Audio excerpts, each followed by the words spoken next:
Hux21 here, back with another Splinterlands video. So I'm back here on the QA server. I feel like I've been here more frequently than I have the actual server playing the game recently. Just, making videos on these Riftwatcher cards. But we had another big Riftwatchers reveal. And that is the first legendary airdrop for Riftwatchers. And it's going to be the Death Splinter.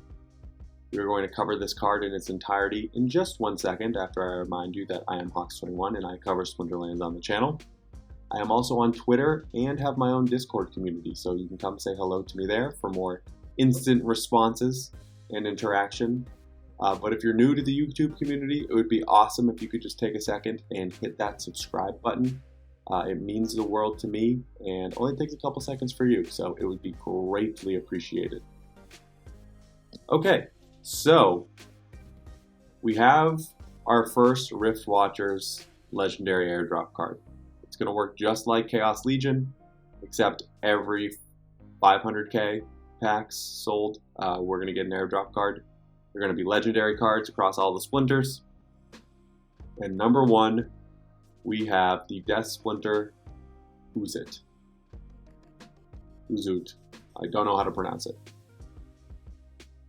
Let's take a look, starting level by level. So in bronze, I like that it's a reflection shield, so, you're obviously it's a glass cannon, right? So 2 health isn't great. But the blast right away with the 3 magic is awesome. You really just need to worry about opportunity. And I'm sure that's going to be true across the board as you go up leagues. So just taking a look here, actually, the progression. The speed and health stay the same, and it's the damage that gets better. And it also picks up redemption, which is nice, because that plays in with the death redemption play. So that's interesting. They're looking to enhance that play a little bit. Obviously, this card itself will be susceptible to that play, given the low health. But adding in another redemption to death is a very interesting call, based on how powerful that low health redemption play can be at the higher levels. So it's very curious. Now let's get back into the analysis. Reflection shield is nice. Reverse speed. This seems like a card to me that's going to be great in specific rule sets. So, for example, equal opportunity, reverse speed. So, the ones where they all have the same amount of health is going to be great. Ooh, I just thought of something. So hold on, I'm going to save that thought. So we progress in silver, picks up another attack. Again, not having to worry about return fire, magic reflect is awesome. You can just do a lot of damage with this card. Picks up the redemption, and then now it's going to be doing 5 blast damage. So again, susceptible to opportunity, but going to be putting out a lot of damage. Now, if you remember from my earlier video, when we covered the potential in death to have 4 taunts in modern, now that the Night Ghoul has become a taunt monster and lost the enrage, think about this. Taunt, the Dark On has a taunt. Let me pull that up.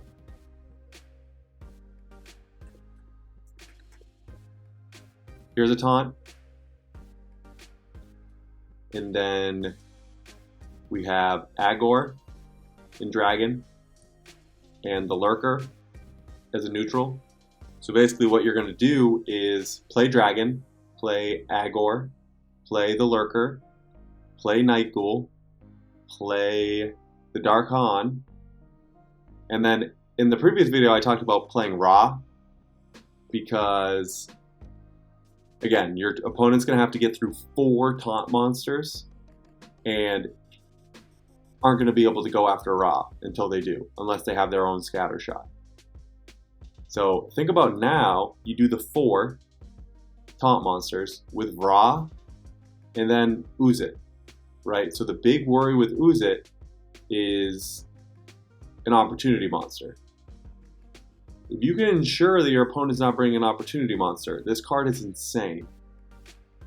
because it's going to do the 5 magic with 3 blast without worrying about magic reflect.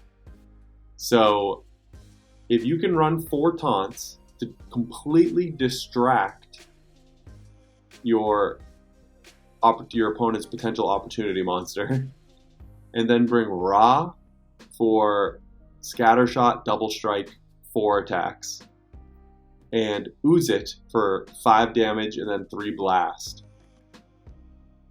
That's nuts. That's just so much damage you can put out while your opponent has to get through these 4, insanely defensive taunts, right? Nigel is semi-offensive, but the force field will make it difficult to get through. That's very interesting. And then think about this card in that context in the everyone has opportunity rule set. So generally you actually wouldn't want to play this card because it's going to get targeted very quickly with its 2 health. But if you bring 4 taunts in that rule set, this card is going to go after the lowest health monsters, which will normally be somewhere in the middle. And then you're going to get 3 blast damage on each side. So I'm already seeing ways where the multi-taunt strategy is going to be very, very powerful. And that's basically using glass cannons like Uzit and like Ra. Ra has more health, but again, it's not going to be that difficult to target and get rid of. But now, if you're bringing 4 taunts to distract it, these 2 cards are going to be able to just go nuts in the back line without having to worry about taking any damage because your opponent's so distracted. So zooming back in on Uzit, it's a niche card. It can be really powerful in the right context, and it can be really powerful if you tailor your lineup to protect it, which I think is worth doing, right? There are other cards like this, but it doesn't necessarily mean that the card's worth tailoring your lineup around. I think this is going to be a card that becomes worth tailoring your lineup around if you have the mana cap to do it. I think this is a really good card. I'm excited to get it. I want it. And yeah, I'm going to stop it there. I'm very excited to see the other ones because this is a fun one. This is definitely a fun one. Thank you all for being here. I hope you enjoyed the video. I have a lot of Riftwatchers content coming. You can expect, at least 100 Riftwatchers packs being opened. Definitely a little more, but I don't want to state a number that I can't reach based on the potions that I have. But over 100 Riftwatchers packs will be opened by me in a video the first day that I am able to open them. So stay tuned for that, and maybe we'll pull some Uzits. I actually don't know exactly when these are going to be released, but if they are, hopefully we'll pull some. Okay, I'm going to stop it there. Hope you're enjoying the game and excited for Riftwatchers like I am.